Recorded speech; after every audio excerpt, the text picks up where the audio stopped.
a presentation on technology's impact on business travel. Please welcome Research and Market Intelligence Analyst at Lufthansa Innovation Hub, Tran Dieu.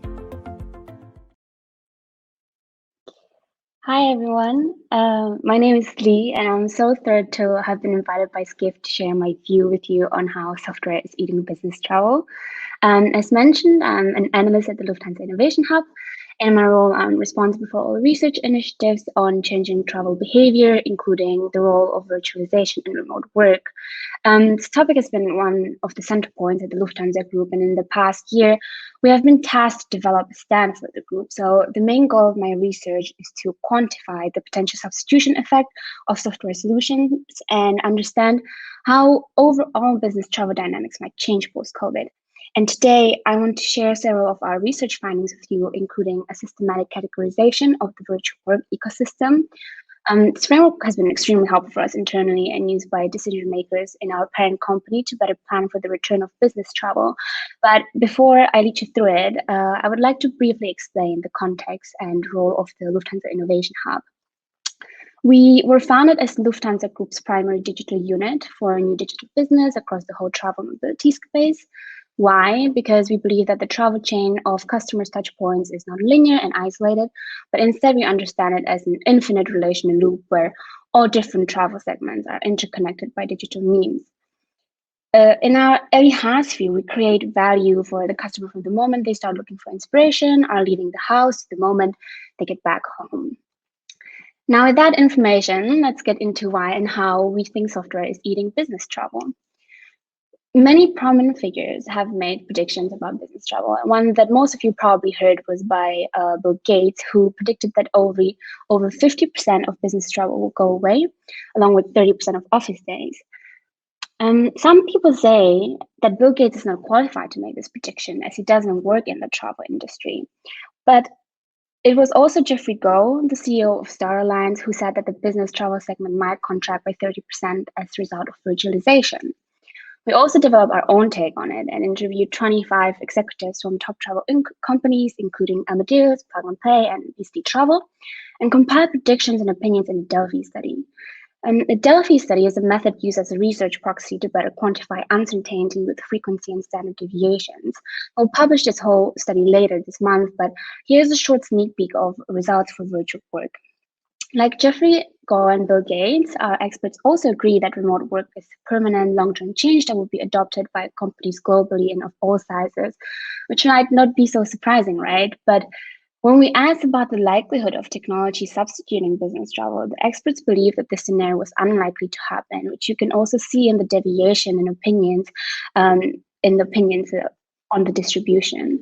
While this does not really help us quantifying the uncertainty surrounding virtual work, what we can take away from this is that the hard truth is that nobody knows what is going to happen, and it's unclear in what form and volume will business travel return post-COVID.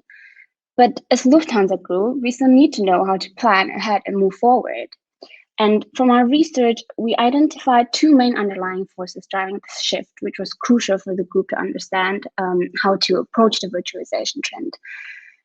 The first force is so-called direct substitution by technology advancements. To explain this, on the right side, you see a chart showing the most common reasons for business trip pre-COVID.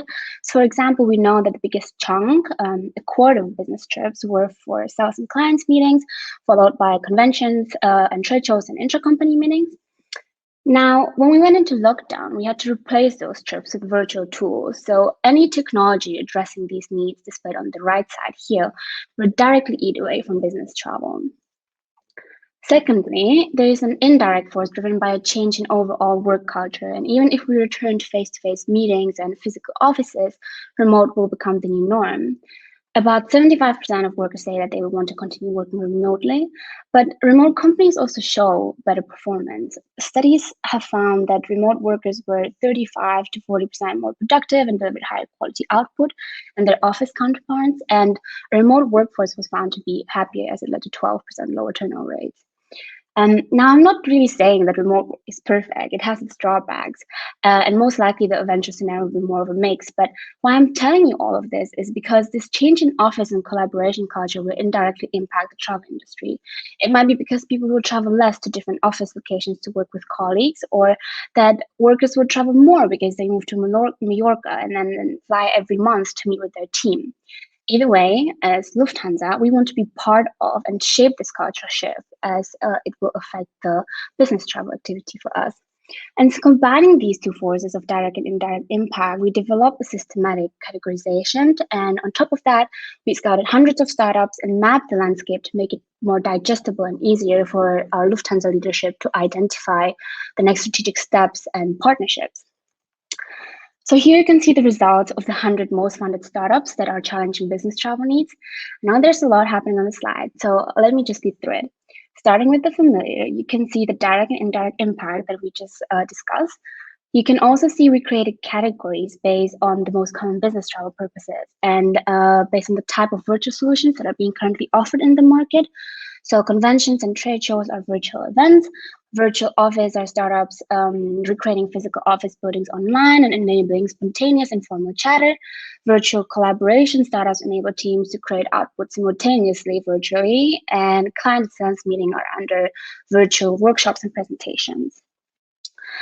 It's also important to note that we only map startups that offer solutions beyond the first generation of video conference that is characterized by Zoom and Slack, because these startups you see here don't only connect people by video, but they recreate and mimic human interactions virtually, which presents the real challenge for a travel company. What I want you to take away from this is that there is a huge industry behind virtual work that is growing at light speed and offering diverse and cutting-edge solutions. The investors are backing this trend, with some of these startups raising hundreds of millions of dollars, such as Hopin, who raised over $500 million within only a year, or Calendly, who was recently valued at $3 billion after its $350 million funding round. And so to communicate all these findings to the management team, we estimate that this would translate into a decline in business travel of up to 30% across direct impact categories. These figures are best educated estimate based on our industry research, Delphi study, and also combining various reports. And it's mainly directed at the direct impact because, as mentioned, the indirect forces are hard to grasp by their nature. But let me explain how we arrive at that number maybe. So we expect a 20 to 30% decline to be driven by the event segment, as the hybrid events model has proven to work well and widens the opportunity scope for both event organizers and participants. So similarly also for virtual chat, which represents mostly internal meetings and customer services. On the other hand, virtual workshops, so client meetings and sales, we expect to 0 up to max of 20% decrease. The higher boundary of 20% is because client meetings where relationship already exists might still move online for efficiency and cost reasons, but we really rather expect it to be at the lower boundary of 0. Yes, and while I could talk so much more about the in-depth study we conducted and the predictions that we made, with regards to the time, this is all that I will be sharing with you today. If you want more details, we posted the insights on our website, which I will link at the end. But before we finish, a brief recap.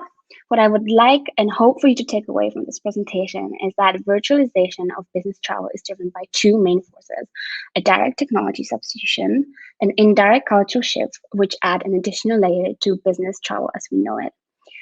Secondly, I would like to stress that this trend is not to underestimate, as there are over 200 startups and growing that are already filling this additional layer, and that they have also the financial resources and investors backing to do this, with over $5 billion raised, from which 50% was raised in 2020 and 21 only. And using this research, our Lufthansa Group management has decided to not view the software substitution as a threat, but instead as a complementary service and partnership opportunity to complement us in our mission to connect our customers. So to close off, I would like to leave you with this quote: to embrace uncertainty as we do, because that is what helps us really grow. Thank you. That's it from me. Feel free to reach out if you have any questions or want to spar any thoughts.